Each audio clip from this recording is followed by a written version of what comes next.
walk through young soybeans under a popcorn cloud sky is not unusual for Robert and Rachel Duncan, especially with their daughters Wrigley and Rawlings. It gives Robert a chance to look at his crop and for Wrigley to do a little weeding before a reluctant lesson. So come here. Daddy's trying to show you something, Wrigley. That's where the flowers are going to come from, right there. And that's where the beans are going to come from, too. Family and farming have been important to the Duncans for 4 generations, going on the 5th.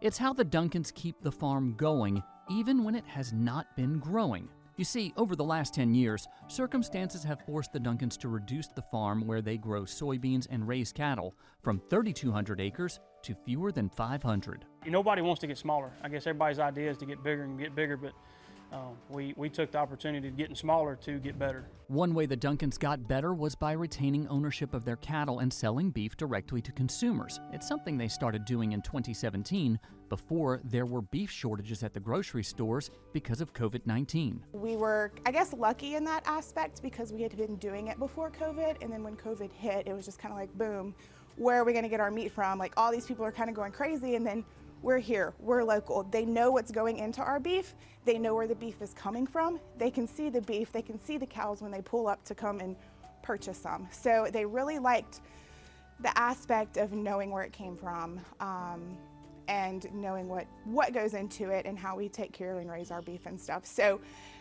as bad as COVID was, it was kind of good for us on the meat sales. That helped the efficiency of cash flow on the cattle side, but the Duncans have diversified in another way. All the way down. There you go. In 2019, Rachel started Bayou Petals Flower Farm with $500 and a lot of support from fellow Louisiana Farm Bureau young farmers and ranchers. I started with a 1/16 of an acre, like something super, super small.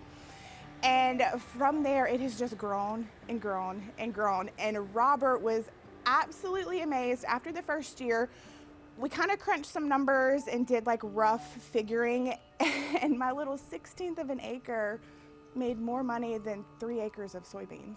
It's that success that allows the Duncans to remain active in Farm Bureau and advocate for agriculture. Never in my right mind would I have thought 5-6 years ago, or say however long we've been involved, I don't even know anymore. Would I have walked up to a senator and said, hey, I'm so-and-so, if I can ever help you with anything, here's my card, please call me. I'd have never done that, ever in my mind. And we were at the district livestock show in January or February, and there was a senator there, and he was coming to buy the Grand Champion steer, and I went and introduced myself and said, the steer you're buying's my neighbors, and I want to thank you for supporting the kids, and if you ever need anything, I'll be glad to help. We're going to DC next week with ag leadership. I never thought I'd been to DC, and this is going to be my 3rd or 4th trip.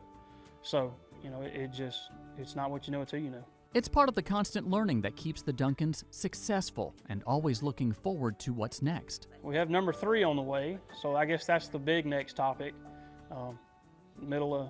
Right slap in the middle of harvest, we're going to have a kid. We didn't plan that very well. The Duncans cherish family and agriculture, which is why moments like these are so important. To instill that importance into our children and have them there one-on-one with us so that when they start school, they can tell their friends, we grow stuff like that.